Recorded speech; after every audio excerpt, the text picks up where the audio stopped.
আসসালামু আলাইকুম। আপনি বিদেশ যাবেন। বিদেশে গিয়ে যে কোনো একটি কাজ করবেন। আপনি বাংলাদেশ থেকে যে কোনো একটি সংস্থা বা যে কোনো একটি ব্যক্তির মাধ্যমে জানতে পেরেছেন যে আপনাকে যদি তারা বিদেশ পাঠায়, যে কোনো একটি দেশে পাঠায়, অর্থাৎ অভিবাসী হিসেবে আপনাকে যে কোনো একটি দেশে পাঠায়, সেক্ষেত্রে আপনাকে এই কাজটি প্রদান করবেন, অর্থাৎ এই চাকরিটি প্রদান করবেন। কিন্তু আপনি যখন বিদেশে গেলেন, যাওয়ার পরে আপনি দেখলেন যে বাংলাদেশ থেকে কোনো একটি সংস্থা বা কোনো একজন ব্যক্তি আপনাকে এই দেশে যে কাজের জন্য নিয়ে এসেছেন, সেক্ষেত্রে সে অন্য একটি কাজ করাচ্ছেন।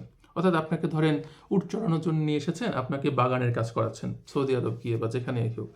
তো এই ক্ষেত্রে বাংলাদেশের আইন আপনাকে কি সাহায্য প্রদান করবে? ধরেন প্রতারণামূলকভাবে অধিক বেতন ভাতা, অর্থাৎ আপনাকে বলা হলো যে অনেক টাকা দেবো, অনেক টাকা বেতন, ধরেন মাসে 50,000 টাকা বেতন দেবো, অধিক বেতন ভাতা, অধিক সুযোগ সুবিধা, অর্থাৎ আপনার থাকা খাওয়া ফ্রি, এই টাইপের কোনো কথা বলে আপনাকে যদি মিথ্যা আশ্বাস দিয়ে নিয়ে যাওয়া হয়, সেক্ষেত্রে যদি আপনি গিয়ে দেখেন যে আপনাকে যে আশ্বাসগুলো দিয়ে এখানে নিয়ে আসা হয়েছে, ওই আশ্বাসগুলো কার্যক্রম হচ্ছে না, অর্থাৎ সেই আশ্বাস অনুযায়ী কাজ হচ্ছে না, সেক্ষেত্রে বাংলাদেশের আইন অনুযায়ী আপনি যদি কোনো মামলা করেন, অর্থাৎ বিদেশ থেকেই হোক বা বাংলাদেশে ফিরে এসেই হোক, আপনি যদি কোনো মামলা করেন, সেক্ষেত্রে বাংলাদেশের আইনে যে ব্যক্তি বা যে সংস্থা আপনাকে সেই বিদেশে নিয়ে গিয়েছেন, সেক্ষেত্রে সেই সংস্থার প্রধান হোক বা সেই ব্যক্তি হোক, তার 5 বছরের কারাদণ্ড এবং তার সাথে 1,00,000 টাকা পর্যন্ত অর্থদণ্ডের বিধান রাখা হয়েছে। অর্থাৎ আপনি বিদেশে গিয়েছেন, আপনি বিদেশে একটি কাজের জন্য গিয়েছেন, যাওয়ার পরে আপনি দেখলেন যে আপনাকে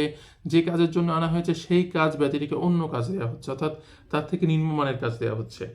সেক্ষেত্রে অনেক সময় আমাদের প্রশ্ন থাকে কি, আমরা যে বিদেশে আসলাম, এক্ষেত্রে আমি যে কাজটার উদ্দেশ্যে এসেছি সেই কাজটার বিপরীতে অন্য কাজটাই আমাকে করতে হচ্ছে। এক্ষেত্রে যদি আপনি কোনো মামলা রুজু করেন, অর্থাৎ বাংলাদেশের কোনো আদালতে কোনো মামলা রুজু করেন, সেক্ষেত্রে বৈদেশিক কর্মসংস্থান ও অভিবাসী আইন 2013 অনুযায়ী এর 33-এর ঘ ধারা অনুযায়ী যে ব্যক্তি আপনাকে নিয়ে গিয়েছেন অথবা যে সংস্থা আপনাকে নিয়ে গেছেন, সেই সংস্থার ব্যক্তিদ্বয়, সেক্ষেত্রে তাদের 5 বছরের কারাদণ্ড এবং তার সাথে 1,00,000 টাকা পর্যন্ত অর্থদণ্ডের বিধান রাখা হয়েছে। অর্থাৎ আমাদের যারা এই আদম ব্যবসার সাথে জড়িত আছেন বা বিভিন্ন সংস্থা আছে, তাদেরকে এই বিষয়টা মাথায় রাখা উচিত যে আমি যে ব্যক্তিকে যে কাজের উদ্দেশ্যে পাঠাচ্ছি, তাকে যেন আমরা সেই কাজটাই দিতে পারি, অন্য কাজ যেন তাকে দিয়ে না করানো হয়। এবং যদি আমরা অন্য কাজ তার মাধ্যমে করাই, সেক্ষেত্রে আমাদের এই শাস্তিটার বিধান আছে বাংলাদেশের আইনে।